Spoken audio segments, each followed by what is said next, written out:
Welcome to Prayag career institutes English class.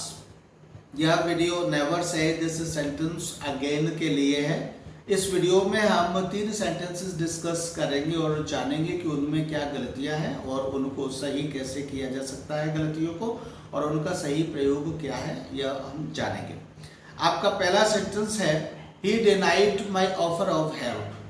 He denied my offer of help में denied word का प्रयोग यहाँ पर ठीक नहीं है अकॉर्डिंग टू द मीनिंग। इसकी जगह पर हमें यूज करना चाहिए he refused my offer of help and denied that he needed it. इस सेंटेंस के 2 पार्ट है। एक पार्ट है he refused my offer of help और दूसरा पार्ट है and denied that he needed it. यहाँ दोनों पार्ट्स में पहले पार्ट में रिफ्यूज का यूज हुआ है और दूसरे पार्ट में डिनाइड का यूज हुआ है। इस सेंटेंस में रिफ्यूज और डिनाइड दोनों का ही मीनिंग सही है अपनी अपनी जगह पर, और यही सही प्रयोग है। He denied my offer of help प्रयोग ठीक नहीं है।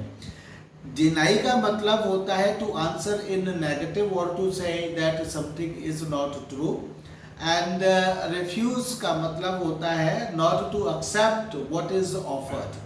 कोई चीज आपको ऑफर की गई है तो उस ऑफर को आप एक्सेप्ट न करें, ये रिफ्यूज है। और आपसे कुछ पूछा गया है, कुछ कहा गया, उसको मना करते वो डिनाई है। जैसे क्या आप बाजार जा रहे हैं, तो नहीं मैं बाजार नहीं जा रहा हूँ, ये डिनाई है। क्या आप सो रहे हैं, मैं सो नहीं रहा हूँ, यह डिनाई है। लेकिन सर्दी पड़ रही है, कंबल ले लीजिए, नहीं मुझे कंबल की आवश्यकता नहीं है। I do not want any blanket, I don't want to have it and I am not feeling cold. मुझे सर्दी नहीं लग रही है और मुझे किसी कंबल की आवश्यकता नहीं है। ये क्या है? ये रिफ्यूज है। तो इस तरह से रिफ्यूज के मीनिंग में डिनाई और डिनाई के मीनिंग में रिफ्यूज का यूज हमें नहीं करना चाहिए। हमें पता होना चाहिए कि हम अपने सेंटेंस में हम किसी बात को डिनाई कर रहे हैं या रिफ्यूज कर रहे हैं। तो रिफ्यूज के मीनिंग में रिफ्यूज और डिनाई के मीनिंग में डिनाई का यूज किया जाना चाहिए। दूसरा सेंटेंस है shut the window. Shut the window, it is fairly cold.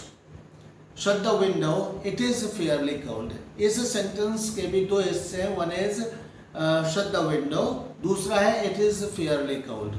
हम यहाँ कहना चाहते हैं कि खिड़की बंद कर दीजिए क्योंकि सर्दी आ रही है, ठंड आ रही है या ठंड पड़ रही है, यानी खिड़की खुले होने के कारण सर्दी बढ़ रही है।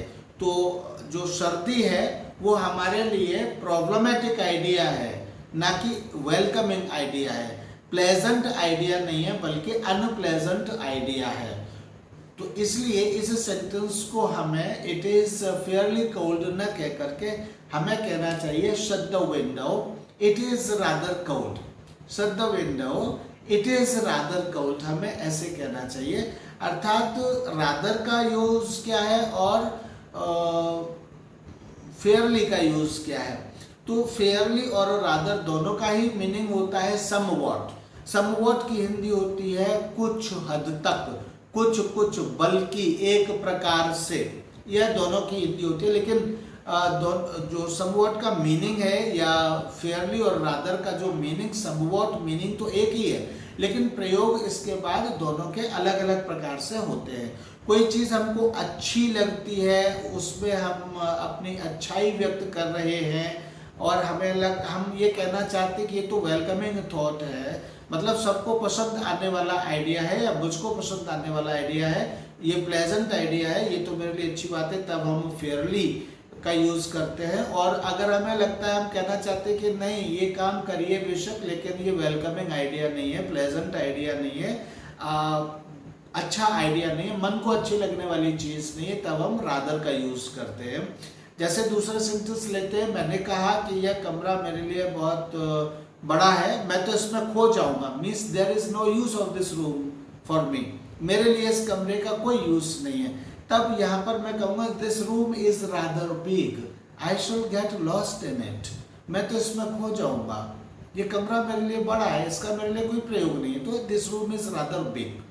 लेकिन अगर मैं कहना चाहता हूँ कि ये कमरा मेरे लिए बड़ा है और ये मेरे लिए अच्छी बात है इसका बड़ा होना, इसमें मैं अपना सारा सामान रख सकता हूँ, तब मैं कहूँगा this room is fairly big, I can put all my things in it.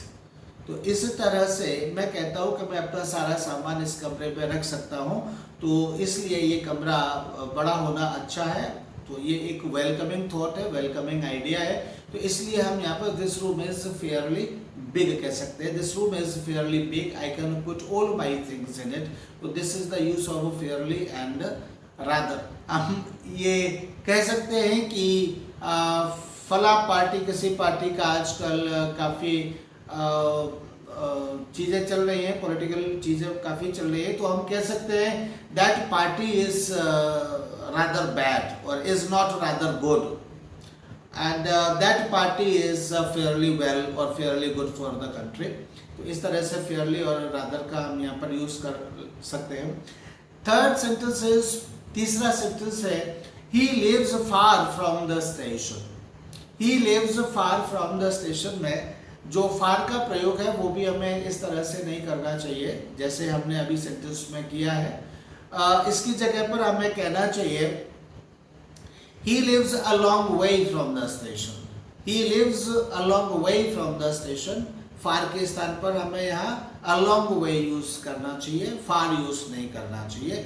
Far is always used in negative and interrogative sentences, या फिर इस तरह के एक्सप्रेशंस जैसे how far, so far, too far, as far, इस तरह के sentences या एक्सप्रेशंस में हमें फार का यूज करना चाहिए और यही ग्रामेटिकली करेक्ट होता है।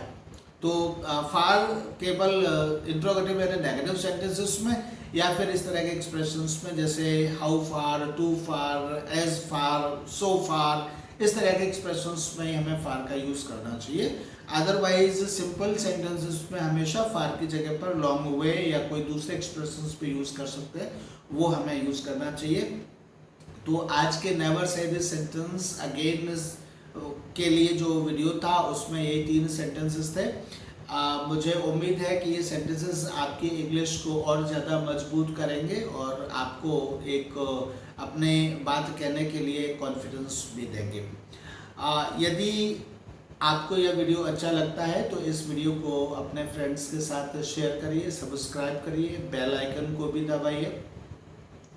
बहुत जल्दी मैं ट्रांसलेशन की क्लासेस हायर स्टैंडर्ड के लिए स्टार्ट करने वाला हूँ, कंपैरेटिव एग्ज़ाम्स के लिए। तो हायर स्टैंडर्ड के एग्ज़ाम्स में जैसे जुडिशल का एग्ज़ाम होता है उसमें 10 to 15 मार्क्स का क्वेश्चंस आते हैं ट्रांसलेशन के, तो उसके लिए मैं इस वीडियो को ट्रांसलेशन क्लास को स्टार्ट करने वाला हूँ विद इन 10 और 15 डेज में। तो यदि आप चाहते हैं तो कमेंट सेक्शन में आप अपनी बात कहिए।